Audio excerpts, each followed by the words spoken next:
Elle attendait son fils depuis 30 ans. Ce qu'elle découvre va vous briser le cœur.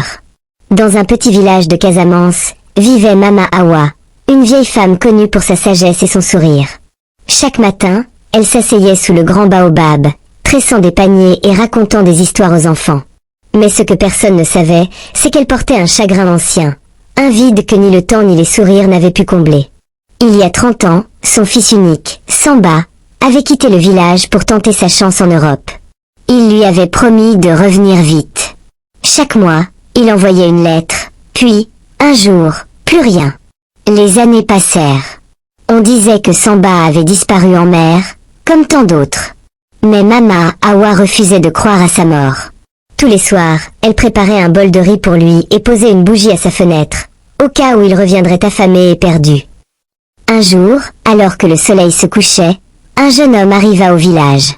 Il portait un vieux sac en toile et marchait avec hésitation. Il s'appelait Malik, et il venait de Dakar.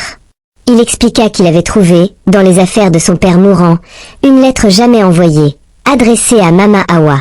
Son père s'appelait Samba. Les mains tremblantes, Mama Awa ouvrit la lettre, écrite des années plus tôt. « Maman, je suis désolée. Je n'ai pas réussi à revenir.